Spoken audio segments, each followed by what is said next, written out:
오늘 하나님 말씀은 사도행전 11장 26절입니다. 사도행전 11장 26절 말씀을 제가 받도록 읽겠습니다. 그를 만나 안티옥으로 데리고 오니라. 그리하여 그들이 1년 내내 교회와 함께 있으면서 많은 무리를 가르치니 안티옥에서 제자들이 처음으로 그리스도인이라고 불리더라. 잠깐 말씀을 해서 기도드리겠습니다. 참으로 저희들을 지극히 사랑하셔서 구원해 주시고 또 하나님의 자녀로 살아갈 수 있는 특권을 주셔서 오늘 주님 부활하신 첫날에 이렇게 함께 모여 기도와 찬양을 드리고 또 말씀 안에서 하나가 될 수 있도록 도와주셔서 감사를 드립니다. 저희들이 하나님의 자녀로서 또 그리스도인으로서 어디에서 무엇을 하든지 부끄럽지 않은 그런 모습으로 살아갈 수 있도록 지혜와 능력을 더하여 주시고 더욱더 주님 뜻에 합당한 도구로 일꾼으로 잘 쓰임받다가 주님께 칭찬 들을 수 있는 저희들의 생애가 될 수 있도록 역사해 주시옵소서. 오늘도 말씀에 기름 부어 주시고 이 말씀이 저희들 살아가는데 영의 양식이 될 뿐만 아니라 항상 감사와 기쁨이 넘치는 그런 삶을 지속해 갈 수 있는 힘의 근원이 되고 원동력이 될 수 있도록 도와주시옵소서. 다시 오실 우리 주 예수 그리스도의 이름으로 기도드렸습니다. 여러분 자신의 이름이 마음에 드십니까?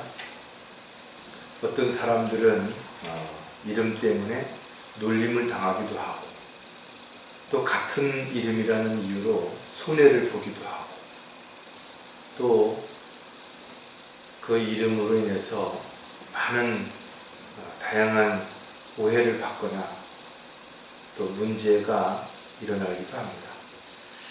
물론 반대로 이름 덕을 보는 사람들도 있겠죠. 또 이름 때문에 유익을 얻기도 할 것입니다. 본인이 지은 건 아니지만 어쨌든 자신의 이름을 지어준 누군가는 분명한 목적과 이유가 있어서 그렇게 이름을 지어줬을 것입니다. 우리는 그 이름을 태어나면서부터 죽을 때까지, 아니 죽은 이후에도 여러 가지 다양한 곳에서 다양하게 불려질지도 모를 것입니다. 물론 이름뿐만 아니라 이름 앞에는 다양한 수식어가 붙게 되죠. 직장을 다니거나 또 사업을 하거나 또 어떤 일을 할 때 거기에 맞는 다양한 이름들이 또 앞에 붙여지기도 합니다. 가정에서도 또 직장에서도 사회에서도 마찬가지죠. 중요한 것은 그 이름이 때로는 책임감이 될 수도 있고 때로는 부담이 될 수도 있을 것입니다. 그만큼 이름이라고 하는 것은 그게 어떤 직책이든 또 어떤 위치든 많은 부분에 있어서 책임을 져야 하는 아주 중요한 위치이기 때문에 그런 것입니다. 저 여러분의 삶 가운데 자신의 이름을 어디서든 누구 앞에서든 당당하게 말할 수 있고 또 부끄러워하지 않는다면 여러분과 저는 그동안 인생을 잘 살아온 것입니다.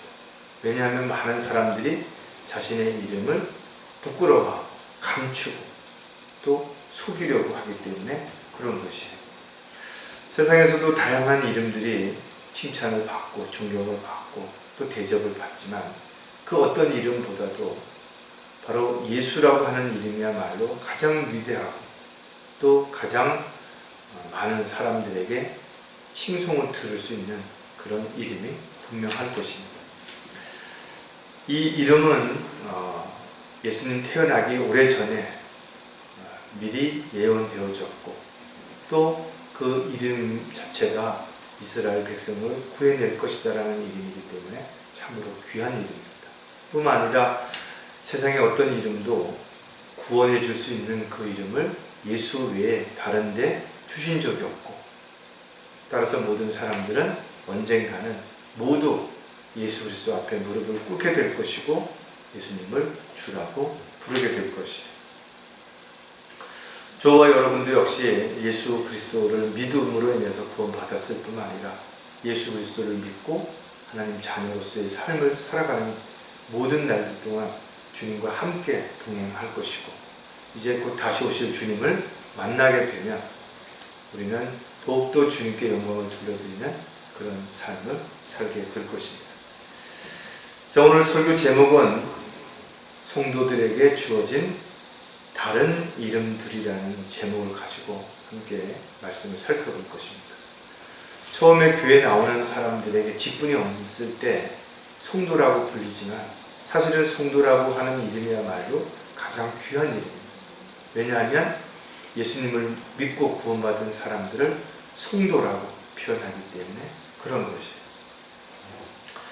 성도라고 하는 이름은 그리스도인들의 삶의 모든 것들을 대신하기도 하고 또 대표하기도 합니다. 특히 저와 여러분이 예수 그리스도를 믿음으로 인해서 하나님의 자녀가 되었고 교회의 회중이 되어서 성도로서 각자 자신이 받은 직분에 따라 주님을 기쁘시게 해드리는 도구로, 일꾼으로 쓰임 받을 수 있기 때문에 그런 것이. 그렇다면 저 여러분이 다시 한번 구원받은 이후에 우리는 어떤 이름이 주어졌는가, 또 그 이름에 주어진 삶에 걸맞는 그런 생활을 지금까지 해왔는가, 이런 것들을 다시 한번 점검해 볼 필요가 있을 것입니다. 왜냐하면 많은 사람들이 자신의 이름에 또 직분에 합당한 삶을 살지 못함으로 인해서 비난을 받거나 욕을 먹거나 사람들에게 손가락질을 받기도 하기 때문에 그런 것이. 저와 여러분도 하나님의 자녀로서, 일꾼으로서 합당한 삶을 살지 못한다면 우리가 믿는 하나님이 많은 사람들에게 비난을 받거나 손가락질을 당할지도 모를 것입니다. 따라서 저와 여러분은 가정에서, 직장에서, 또 어느 곳에 있든지 간에 하나님의 자녀로서 또 하나님께서 붙여주신 그 다양한 이름에 걸맞는 그런 삶을 통해서 날마다 주님께 영광을 돌려드릴 뿐만 아니라 아름다운 간증과 또 성령의 열매를 맺는 그런 삶이 지속되어야 됩니다. 자, 성도들에게 주어진 다른 이름을 세 가지를 살펴볼 텐데, 가장 첫 번째가 피로 세우신 지역교회 회중이라는 것입니다. 저 여러분은 예수 그리스도를 믿고 구원받은 이후에 하나님의 피로 세우신 교회의 회중이 되었습니다. 그래서 주님의 몸된 교회의 지체가 되었다는 겁니다. 세상에는 참으로 많은 교회들이 있어요. 모양도 다르고 이름도 다르고 행하는 어떤 예식이나 하고자 하는 일들, 목적, 이런 것들이 다르지만 그들 모두가 다 교회라는 이름을 붙이는 것이에요. 무슨 교회. 그래서 마치 교회라는 이름만 보고 그냥 그것을 믿고 인정해 준다면 온갖 이단 교리, 사이비에 빠지는 이런 일들이 얼마든지 일어날 수 있습니다. 물론 많은 사람들이 자신도 하나님을 믿고 있고 예수님도 믿는다라고 그렇게 말한다 이거죠. 그런데 그들도 성경을 가지고 있어요. 물론 변개되고 삭제되고 오역되고 첨가된 그런 성경이기도 하지만 예배도 드리죠. 어떤 사람들은 더 경건하게 오랜 동안 그렇게 예배를 드리기도 합니다. 찬송도 부릅니다. 수많은 성가대들이 나와서 찬양을 하기도 해요. 기도도 하죠. 그러나 자신이 속해 있는 교회가 하나님의 피로 세운 교회가 아니라 사람이 자신의 유익을 위해서, 목적을 위해서 세운 교회라면 그들은 결코 교회의 회중, 지체가 아니라 그냥 단지 그 교회의 교인일 뿐이라는 것입니다.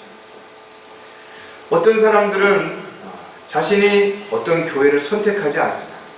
그러니까 입맛에 맞게끔 오늘은 이 교회, 내일은 저 교회, 마치 철새처럼 그렇게 떠돌아다니는 사람들도 있고, 또 교회에 가서 구경꾼처럼 손님처럼 대접이나 받고 눈치나 보고 자신의 유익만을 추구하는 그런 사람들도 얼마든지 있는 것입니다. 지역교회 회중이 되기 위해서는 반드시 회중들 앞에서 자신이 어떻게 구원을 받았다라는, 즉 구원에 대한 간증을 분명하게 해야 되는 것이고, 내가 왜 이 교회에 회중이 되려고 하는지에 대한 부분들도 반드시 지역교회 회중들 앞에서 선포한 후에 회중들 모두에게 인정을 받아야만 됩니다. 왜냐하면 몸의 지체들이 함부로 이렇게 막 이식하고 할 수가 없어요. 여러분, 흔히 간을 이식하는데 아무 간이나 개나 소의 간을 떼어다가도 이식을 할 수 있다고 생각하는 것은 아무도 없을 것이고, 철저하게 조사하고 이식을 한 이후에도 엄청나게 오랜 기간 동안을 아주 신중하게 살피고 해도 부작용이 일어날 수 있기 때문에 정말 어려운 부분들이죠. 이처럼 교회 회중이 한 사람 늘어나는 것, 이런 것이 간단한 문제가 아니에요. 그냥 아무나 와서 예배를 드리고 같이 교회에서 밥을 먹고 한다고 해서 회중이라고, 지체라고 표현할 수 있는 것이 아니라는 것이에요. 저 여러분이 많은 교회들 가운데 강릉 성경교회 회중이 된 이유는 성경 때문입니다. 바로 한글 킹제임스 성경을 믿고 그 기록된 내용들을 실행하고자 하는 그 믿음을 가지고 모였기 때문에 하나가 된 것이고, 자신의 어떤 기분이나 감정, 느낌, 또 자신의 유익을 먼저 추구한다면 결과적으로는 함께 오래 지속할 수 없는 것은 당연하다. 그래서 수많은 사람들이 왔다가 이런저런 이유와 핑계와 변명을 대고 떠나간 것이죠. 따라서 저와 여러분이 지체로서의 역할이라고 하는 것은 각자 있어야 할 자리가 있고 해야 할 일이 분명하다는 거죠. 마치 우리 몸에 여러 장기들이 저마다의 역할이 있는 것처럼 우리도 마찬가지라는 거죠. 따라서 지역교회의 지체가 자신이 해야 할 역할을 하지 않는다면 다른 지체가 그만큼 힘들고 어렵고 대신 그 일들을 감당해야 되기 때문에 어려운 거죠. 따라 저와 여러분은 서로 격려하고 위로하고 섬기고 배려하고 사랑하는 가운데 지체로서 지역교회 회중으로서의 역할을 충실히 잘 감당할 때 지역교회가 더욱더 성장하게 될 것이고, 작지만 강력한 능력을 발휘할 수 있는 주님과 하나가 되는 교회가 될 수 있을 것입니다. 자, 피로 세우신 지역교회의 회중이라면 반드시 영적으로 성장해야 된다는 거죠. 구원받은 이후에 안타깝게도 많은 사람들이 다시 세상으로 돌아갔어요. 영적으로 성장하기도 전에 마귀의 미혹에 빠져서, 세상의 유혹에 빠져서 다시 돌아갔다라는 거예요. 그들은 구원받아서 지옥에 가지 않는 것은 분명하지만, 그러나 주님을 위해서 그 어떤 일도 할 수 없는 영적 어린아이요, 또는 영적으로 배교하거나 타락한 그리스도인에 불과한 거죠. 우리가 성경을 공부하는 것은 단지 지식을 자랑하기 위해서, 다른 사람의 잘못된 부분들을 책망하고 꾸짖기 위해서가 아니라 내가 하나님의 자녀로, 일꾼으로, 하나님의 도구로 어떻게 쓰임 받아야 되는 것인가를 정확하게 알고 그렇게 일을 하기 위해서는 반드시 우리가 성경을 알아야 되는 것이죠. 또 마귀를 알고 마귀를 대적하기 위해서도 우리는 성경을 반드시 알아야 되는 것입니다. 성경은 단지 예배를 드리는 도구가 아니고 우리가 반드시 읽고 또 읽은 것을 믿고 믿은 것을 실행에 옮기는 우리의 지침서가 되는 것이고 우리의 잣대가 되는 것이기 때문에 그렇습니다. 디모데후서 2장 15절에 보면 내가 진리의 말씀을 올바로 나누어 자신이 하나님 앞에 부끄럽지 않은 일꾼으로 인정받도록 공부하라. 공부를 해도 되고 안 해도 되는 거 아니에요. 학생이라면 공부해야 되죠. 해도 되고 안 해도 되는 것이 자신의 선택에 달려있는 게 아니라 반드시 공부해야 됩니다. 이와 같이 마찬가지로 그리스도인이라면 모든 사람들이 구원을 받고 그 다음에 진리의 지식에 이르기를 하나님께서 원하시는 것이죠. 그러기 위해서는 우리가 반드시 성경을 공부해야 되는 것이고, 성경을 공부하기 위해서는 교회에서는 양육을 시켜야 되는 것이고, 또 서로가 끊임없이 하나님의 말씀을 묵상하고 또 연구하는 가운데 더 성장하고 더 성숙한 그리스도인이 되어야 주님이 원하시는 일들을 감당할 수 있는 일꾼이요 도구로 살아갈 수 있다는 거예요. 오랫동안 교회를 다녀도 영적으로 성장하지 못한다면 하나님 일할 수가 없는 거죠. 기저귀 차고서 전쟁에 나가서 총을 쏠 수는 없다. 반드시 그 과정들이 필요합니다. 따라서 강릉성경교회 지체들은 모든 것을 판단하고 결정하고 실행함에 있어서 세상적인 지식, 경험, 능력 이런 것들이 아니라 어떤 사람의 말이 아니라 바로 성경이 최종 권위가 반드시 되어야 되는 거죠. 자, 또 한 가지 피로 세우신 지역교회 회중이라면 성경적 신학 교리가 분명해야 됩니다. 많은 사람들이 성경을 늘 들고 다녀요. 또 열심히 읽습니다. 요새는 필사까지 해요. 그런데도 막상 이야기를 해보면 성경을 잘 모르는 겁니다. 성경에 나오는 지역, 지명, 이름, 사건 이런 것들은 잘 알아요. 그런데 그 성경에서 제시하고 있는 하나님의 뜻과 계획에 있어서의 많은 깊이 있는 것들은 전혀 모른대요. 왜? 성령께서 조명을 주시거나 지각을 열어주시지 않았기 때문에 그렇다는 거예요. 영적인 일들은 영적으로 분별되죠. 그러니까 거듭나지 않은 사람들은 교회를 아무리 오래 다녀도 영적인 하나님의 말씀을 이해할 수 없습니다. 그러니까 육신적인 것만 아는, 윤리 도덕적인 것만 아는 거죠. 그래서 진리를 알 수 없는 것입니다. 매일 배우지만 진리를 사랑하지 아니하면 구원을 받지 못했기 때문에 진리를 알 수 없다라는 거죠. 성경에는 물론 유익한 내용도 있고 우리가 살면서 배워야 할 교훈들도 많이 있죠. 그러나 가장 중요한 것은 각 시대의 사람들에게 적용되는 교리가 있다는 거죠. 시대와 대상을 나누지 못하면 또 적용시킬 수 없다면 온갖 교리의 혼란을 가져옵니다. 그래서 오늘날도 안식일을 지켜야 된다든지 십계명이 어떻고 유월절을 어떻고 이런 얘기를 하는 거예요.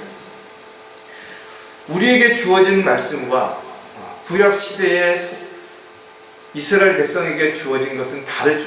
또 대환란 때나 천년 왕국 때에 주어지는 교리도 분명 다른 것입니다. 따라서 우리는 바울 서신서를 통해서 우리가 이 시대에 그리스도인으로서 지켜야 할 지침들이 어떤 건지 신약 교리들을 분명하게 알아야 됩니다. 하지만 히브리서에 본 것처럼 많은 사람들이 오랜 시간이 지나서 이제는 다른 사람을 가르치고 다른 사람에게 본이 되어야 될 것으로 생각했는데 막상 만나보니 다시 기초 교리를 놓아야 될 어린아이로 머물고 있는 사람들이 얼마든지 있었다라는 거죠. 베드로는 이렇게 우리에게 권면합니다. 베드로전서 3장 15절에 보면 그러나 너희 마음속에서 주 하나님을 거룩하게 여기며 너희 안에 있는 소망에 관한 이유를 묻는 모든 사람에게 답변할 것을 온유와 두려움으로 항상 예비하라. 누군가가 나에게 성경에 관해서 물어볼 때 글쎄요, 전 잘 아직 모르는데요. 목사님한테 물어보시죠가 아니라 누가 우리에게 물어보더라도 우리가 성경에 우리가 가지고 있는 그 소망에 관해서 답변할 수 있도록 준비할 수 있는 그런 삶이 되어야 된다. 복음을 전할 수 있고 진리를 증거할 수 있고 또 성경적인 교리를 바르게 지시할 수 있어야 된다. 한마디로 말해서 저와 여러분은 세상에서도 다양한 어떤 일의 전문가가 될 수 있지만 성경에 있어서만큼은 최소한도 세상에 어떤 직업을 가지고 있든 어떤 나이를 가지고 있든 어떤 성별을 가지고 있든 성경적으로 가르칠 수 있는 그런 신학적인 교리가 반드시 세워져 있어야 됩니다. 왜냐하면 이것이 곧 우리가 가지고 있는 또 다른 무기가 되는 거죠. 성경을 잘 알지 못하면서 마귀를 대적할 수도 없고 세상을 이길 수 있는 것도 전혀 없기 때문에 그렇다라는 거죠. 또 피로 세우신 지역교회 회중이라면 복음 전파와 진리를 증거해야 된다. 가장 두드러진 특징 가운데 하나님의 세우신 교회의 성도들은 자신이 어떻게 구원받았는지 또 구원받은 이후의 삶이 어떻게 변화됐는지를 가장 잘 아는 사람들이기 때문에 가장 중요하게 여기는 것이 바로 사람들에게 믿지 않는 사람들에게 복음을 전하는 것입니다. 우리 교회 나오세요. 하나님 믿음은 복 받습니다가 아니라 예수 그리스도를 믿음으로 구원받고 지옥에 가지 않고 하나님의 선물이신 그 복음을 우리가 전하는 도구로 살아가는 것이 그리스도인들에게 있어서 가장 중요한 것입니다. 지역교회 회중으로서의 역할 중에 가장 중요한 것이 바로 이 부분이라는 거죠. 물론 구원받은 사람들이 교회에 와서 잘 양육을 받아서 또다시 성장해서 그리스도의 군사가 되고 복음의 일꾼이 돼서 많은 주님의 사역들을 이루어가면 얼마나 좋겠어요. 그러나 구원받은 이후에 참으로 안타깝게도 많은 사람들이 마귀의 미혹에 빠져서 다시 세상으로 돌아간다는 거죠. 디모데후서 2장 2절에도 보면 그리고 내가 많은 증인들 가운데서 내게 들은 것들을 신실한 사람들에게 맡기라. 그들이 또 다른 사람들을 가르칠 수 있습니다. 지속적으로 누군가에게 배우고 또 배운 사람이 또 다른 사람을 가르치고 또 그 사람이 배운 다음에 또 다른 사람을 가르치고 이런 것이 계속 증거되었다면 지금쯤 얼마나 많은 사람들이 구원을 받고 진리를 알았겠는 것인가요? 그러나 많은 사람들이 진리를 알았음에도 불구하고 힘들고 어려운 상황이 되면 또다시 세상으로 돌아가 진리를 버렸대요. 특히 마지막 때에 성령께서 뭐라고 경고하시는 거죠?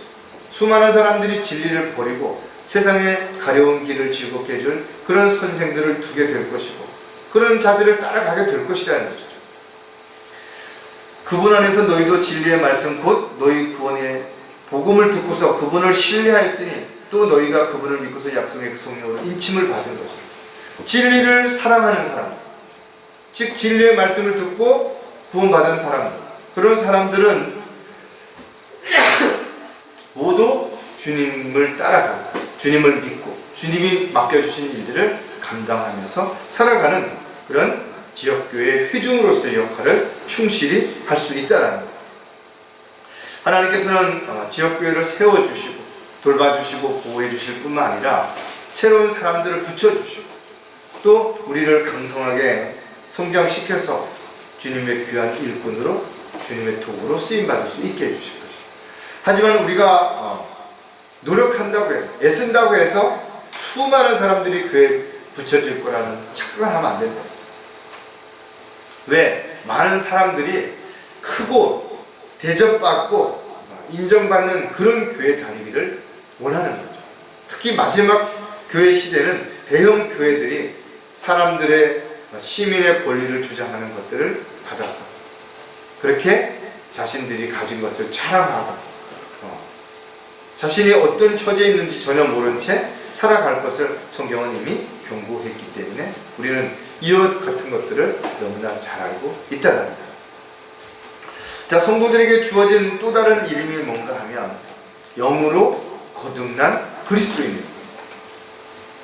구원받았다고 해도 누구나 신실한 그리스도인, 성숙한 그리스도인, 장성한 분량에 이르는 것이 아니라는 것이 오히려 구원받은 이후에도 교회에서 하나님의 사역을 방해하고 교회를 파괴하고 지체들을 실족시키는 그런 마귀의 종으로 타락한 그리스도인으로 배교한 그리스도인으로 살아가는 사람들도 있을 수 있다는 거예요. 수많은 사람들이 진리를 알았음에도 불구하고 지금 여전히 하나님의 일을 방해하는 그런 사람들이 있는 거죠. 오늘 본문에서 봤던 것처럼 예수 그리스도를 믿고 따르는 사람들을 안티옥에서 사람들이 처음으로 그리스도인이라고 불렀다는 거예요. 그러니까 그리스도인이라고 불러진 것은 그 사람들이 어떤 말이나 행동을 사람들이 보고 그렇게 불렀다는 거예요. 그러나 좋은 의도로 부른 거 아니에요. 처음에 그렇게 부른 것은 예수를 닮은 사람들, 예수에 미친 사람들, 전혀 세상적이지 않고 좀 뭔가 특별한 그런 일을 하는 사람들을 비난하면서 비아냥거리면서 불렀던 이름이 그리스도인이라는 거예요. 저와 여러분이 주변 사람들이 직장 동료들에게 그리스도인이라고 불려지네. 이 사람은 정말 그리스도인이다. 언제 어디서든지 저와 여러분이 하는 말과 행동을 주변 사람들은 다 보고 있는 거예요. 그럼 그들의 눈에 우리가 어떻게 보여지느냐. 세상 사람들과 똑같이 보여진다면 그리스도인 아니다. 세상 사람들이 하는 것처럼 똑같이 하고 있다면 그 사람들 눈에 그냥 세상 사람들처럼 보여지죠. 그리스도인으로 보여지지가 않는다. 뭔가 달라야 되는 거죠. 세상 사람들과 구별되고 또 뭔가 어떤 부분에서 분리되고 성별된 모습들이 반드시 보여줘야 되는 거죠. 그래야 그 사람들이 볼 때 이 사람은 우리랑 다르다.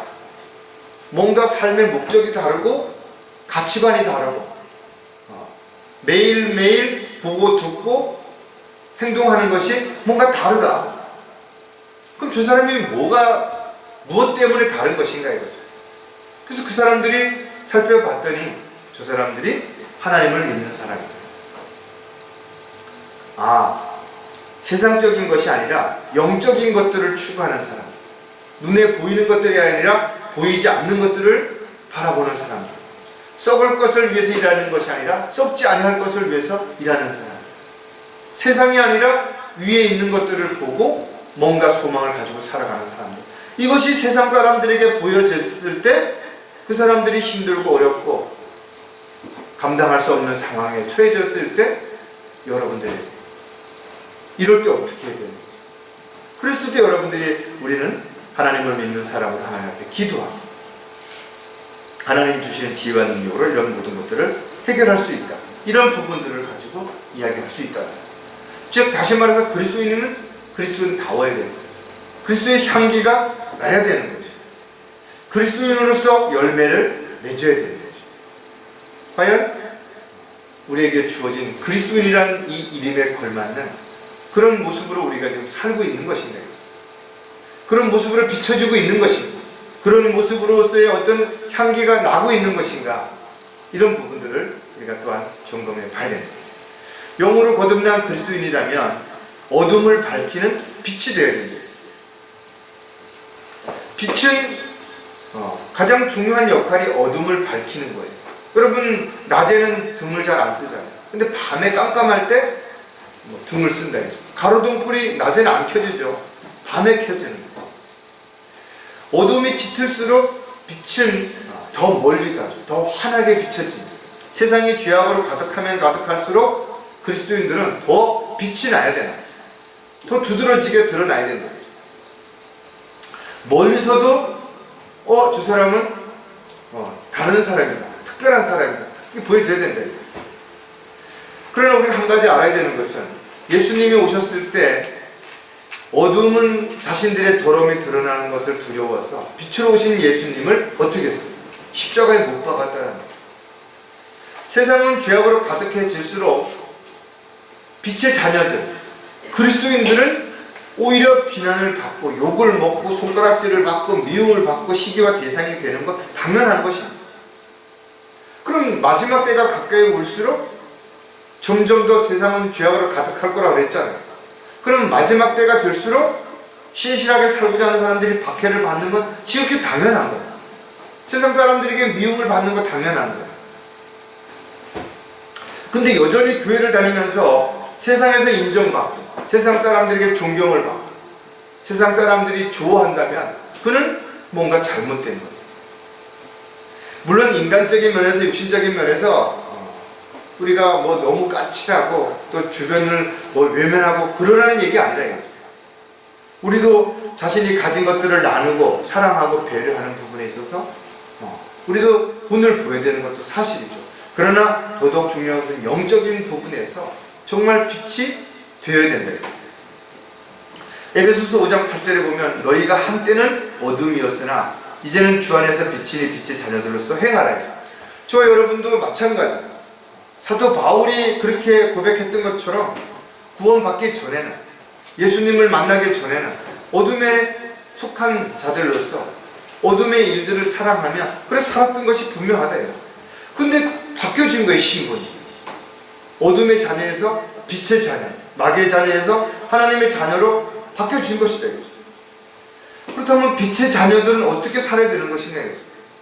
너희는 모두 빛의 자녀들이며 낮의 자녀들이라. 우리는 밤이나 어둠에 속하지 않아. 자신의 모든 것을 다 드러내야 됩니다. 감추거나 숨기려고 하는 것이 있어서는 안 된다. 그리고 빛의 자녀들이 가는 곳곳마다 어둠이 드러나고 죄악이 드러나고 영적인 질서가 바로 잡혀가고 하나님의 사랑이 빛으로 증거되어야 되는 거죠. 이것이 그리스도인들의 삶이라는 거죠. 서로 사랑하고 권면하고 배려하고 그러는 가운데 주님의 영광이 드러나 아름다운 성령의 열매, 간증의 열매가 드러나는 이런 것이 우리가 어둠이 아니라 빛을 비추는 빛의 자녀로서의 역할이라는 것입니다. 마귀가 틈을 타지 못하도록 하는 유일한 방법도 빛을 환하게 비추면 마귀가 오는 모습이 다 보일 거 아니에요. 틈을 안 주면 마귀가 틈을 타고 들어올 수 없다. 그래서 빛의 역할은 중요하다는 거죠. 영으로 거듭난 그리스도인이라면 훌륭한 그리스도의 군사가 되어야 됩니다. 저 여러분은 하나님의 자녀가 된 거로 끝나는 것이 아니라 이제는 영적 전쟁을 위한 영적 그리스도의 군사가 되기 위해서 훈련소에 입대해서 훈련을 받는 그런 군사가 되어야 된다. 지역교회는 영적인 훈련을 시키는 훈련소가 되는 것이. 다양한 모습으로 우리는 영적 전쟁을 겪었고 또 지금 겪고 있고 앞으로 겪게 될 것이다. 이와 같이 마귀와의 영적 전쟁은 십자가 이후에 끊임없이 지금도 계속되고 있고 저와 여러분은 주님 앞에 서는 그 순간까지 이 전쟁에서 벗어날 수 없어요. 반드시 승리해야 되고 우리는 이 승리를 하기 위해서 끊임없이 그리스도의 군사로서 훈련을 게을리해서 안 된다. 사도 바울은 디모데에게 편지하면서 너는 모든 일에 정신을 차리고 고난을 견디며 전도자의 일을 하고 내 직무를 완수하라. 이것이 우리 각자에게 주어진 역할이에요. 디모데후서 2장 3절에 보면 그런즉 너는 예수로서의 훌륭한 군사로서 고난을 견뎌내라. 훈련을 받는 것이 결코 즐겁지 않다 이거죠. 그러나 얼마만큼의 땀을 훈련을 받는 것인가에 따라서 전쟁에서 얼마만큼 피를 적게 흘리는 것인가는 분명히 비례되는 것이에요. 훌륭한 군인을 하루아침에 되는 거 아니에요. 정말 특전단 그런 사람 한 사람을 만들어내기 위해서는 얼마나 많은 돈이 들어가고 얼마나 많은 시간이 필요한지는 우리가 상상도 할 수 없을 만큼 그렇게 될 것이에요. 전쟁에 임하는 자는 아무도 이 생의 일들에 얽매이지 않아요.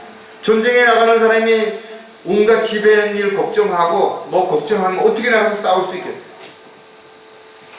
그래서 자신을 군인으로 뽑은 오직 그분만을 기쁘시게 해드리기 위해서 언제든 자신의 목숨도 내어놓을 수 있는 그런 마음의 준비가 되어있는 사람들이 바로 그리스도의 군사라는 거죠.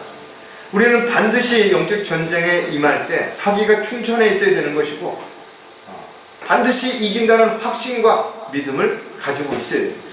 세상을 이기는 것은 바로 믿음이라 합니다. 우리가 주님을 믿고 확신 가운데 있을 때 우리는 어떤 전쟁에서도 반드시 승리할 수 있는 그런 주님의 일꾼이요 군사가 될 수 있다는 거예요. 영으로 거듭난 그리스도인이라면 주님을 위해 온전히 헌신해야 합니다. 우리가 잘 아시는 것처럼 우리는 더 이상 자신의 몸을 자신의 것이라고 주장할 수 없어요. 왜? 하나님의 피로 우리 몸을 사셨기 때문에. 우리는 이제 더 이상 자신을 위해서 살지 않고 우리를 위해서 죽었다가 다시 부활하신 주님을 위해서 살아야 되는 것입니다. 그것이 그리스도인들의 삶이고 십자가를 지는 삶입니다. 이와 같은 삶은 주님 오실 때까지 지속돼야 될 것입니다. 많은 사람들이 힘들고 어렵다라고 이와 같은 모든 것들을 다 팽개치고 세상으로 돌아간다 하더라도 우리는 달려갈 길을 마치는 그 순간까지 결코 멈추거나 결코 그런 것으로 인해 가지고 낙담하거나 좌절해서는 안 될 것입니다. 로마서 14장 8절에도 보면 우리가 살아도 주를 위하여 살고 죽어도 주를 위하여 죽나니 그러므로 우리가 살든지 죽든지 우리는 주의 것이라. 먹든지 마시든지 우리 어떻게 살아야 했어? 오직 주님만을 생각하라는 거예요. 또 이제부터는 더 이상 자신들을 위해 살지 않고 자기들을 위해 죽었다가 다시 살아나신 그분을 위하여 살게 하려는 것이래. 구원받은 이후에 그리스도인들의 삶의 최우선은 오직 주님입니다. 주님이 원하시는 삶을 살아가는 것이죠. 그렇다면 저와 여러분에게 우선순위가 주님인 것입니다. 내가 무엇을 가졌든 무엇을 할 수 있든 이 모든 것들이 주님이 기뻐하시고 원하시는 그런 일들을 위해서 초점이 맞춰져 있는 것입니다. 입으로만 내가 헌신한다라고 말하는 것이 아니라 온전히 내가 가진 모든 것들을 언제든 주님이 원하실 때 내어드릴 수 있는 자세가 되어 있는 것입니다. 시간, 물질, 능력, 생명까지 이와 같은 모든 것들이 내가 되어 있다. 어둠을 밝히는 빛으로서의 또 훌륭한 그리스도의 군사로서 영적 전쟁에 언제든 출전할 준비가 되어 있다. 그리고 자신이 가진 모든 것들은 주님이 주신 것이고 이것들을 언제든 주님 앞에 내어놓을 수 있는, 헌신할 수 있는 그런 마음의 준비가 되어 있는 거예요. 그렇다면 여러분들은 그리스도인으로서의 합당한 삶을 살아가는 거예요. 또 한 가지 성도들에게 주어진 다른 이름이 무엇인가 하면 전지전능하신 하나님 자녀라죠. 그냥 어떤 누구 훌륭한 사람의 자녀가 아니에요. 어떤 정치인, 어떤 과학자, 어떤 연예인 이런 사람들의 어떤 자녀로서의 대접을 받거나 인기를 누리는 것이 아니라 우리는 전지전능 모든 걸 다 하실 수 있고 다 알고 계신 그런 하나님을 아버지라고 부르는 하나님의 자녀라. 그렇다면 우리가 하나님의 자녀가 어떻게 된 것인가? 자녀가 되기 위해 어떤 자격이나 조건을 갖춘 사람이 있냐 이거죠. 우리는 단지 하나님께서 예수 그리스도를 통해서 값없이 주시는 그 선물을 받았고 믿음으로 하나님의 자녀가 된 것이죠. 골로새서 1장 13절에 보면 그분께서 우리를 흑암의 권세로부터 구하여 내셔서 그분의 사랑하는 아들의 나라로 옮겨주셨으니 그 안에서 우리가 그의 보혈을 통하여 구속 곧 죄들의 용서함을 받았느니. 하나님의 자녀가 되는 것은 어두움에서 빛으로 옮겨주신 것이죠. 사망에서 생명으로 옮겨주셨기 때문에 그것이 가능한 것입니다. 그래서 우리 안에 성령께서 오셔서 우리에게 알려주시는 것이죠. 로마서 8장 16절에 보면 성령이 친히 우리의 영과 함께 우리가 하나님의 자녀임을 증거하시는 거예요. 근데 자신이 하나님의 자녀인지 잘 몰라. 교회는 오래 다녔는데 왜 그런 것이에요? 그 안에 그리스도의 영이 없기 때문에. 성경은 그리스도의 영이 없으면 뭐라 그랬어요? 그는 사생아다. 하나님의 자녀가 아닌 것이죠. 사도 바울의 고백을 보면 전에는 내가 하나님을 모독하는 자여 박해하는 자여 중상하는 자였으나 오히려 자비를 입은 것은 내가 믿지 아니했을 때 모르고 행한. 우리도 사도 바울처럼 모르고 행했을 때 온갖 죄를 지었다 이거죠. 그래서 우리는 죄인인 걸 알았고 죄인임을 인정한 것이에요. 그리고 그 죄를 용서받기 위해서 오직 예수 그리스도를 믿음으로 보혈의 능력으로 죄가 용서된다는 사실을 알았고 믿었기 때문에 우리가 구원받고 하나님의 자녀가 된 것이지, 뭔가를 열심히 했기 때문에, 노력했기 때문에, 착하게 살았기 때문에, 훌륭한 어떤 업적을 남겼기 때문에 하나님의 자녀가 된 것은 아니라는 거죠. 그냥 우리는 모두 잘났든 못났든 배웠든 안 배웠든 어떤 상황이든 마귀의 자녀로 살다가 예수 그리스도를 통해서 하나님의 자녀가 된 것입니다. 그렇다면 이제부터 우리는 어떻게 살아야 되는 것입니까? 더 이상 과거의 어떤 모습으로 돌아가서 과거에 어떤 했던 일들을 행하면서 사는 것이 아니라 바로 하나님의 자녀답게 그렇게 처신하고 그렇게 행동하면서 우리가 살아야 되는 것이 마땅하다 이거죠. 자, 그렇다면 전지전능하신 하나님의 자녀라면 모든 일을 품위 있게 하야죠. 품위. 자신이 가진 이름, 직분, 능력, 위치 이런 모든 것들을 거기에 걸맞게 말하고 행동하라는 거죠. 그런데 그렇지 못한 사람들이 많이 있죠. 정치인들, 어떤 학자들, 이런 사람들이 그 자리에 걸맞지 않은 행동을 해서 사기를 치고 죄를 짓고 거짓말을 하고 이러기 때문에 문제가 되죠. 과거에 어떻게 살았든 예수님을 만난 후에 달라져야 되는데 오히려 다시 예수님을 만난 이후에 세상으로 돌아가서 아니 예수님을 만나기 전보다 더 악독한 그런 일들을 행하는 사람들, 왜? 마귀에게 속았기 때문에 그런 거예요. 자신의 신분이 바뀌었다면 그 신분에 맞게 처신하는 게 당연하죠. 언제까지 어린아이처럼 언제까지 투정이나 부리고 살아야 된다. 하나님의 자녀가 된 그리스도인들이 또다시 세상으로 돌아가면 처음보다 더 나빠지는 거죠. 왜? 자신을 합리화시키기 위해서 온갖 변명과 핑계를 앞세우는 거죠. 거기다가 성경까지 들먹이면서 영적으로 무지한 사람들을 속이고 이런 일들을 하게 된다.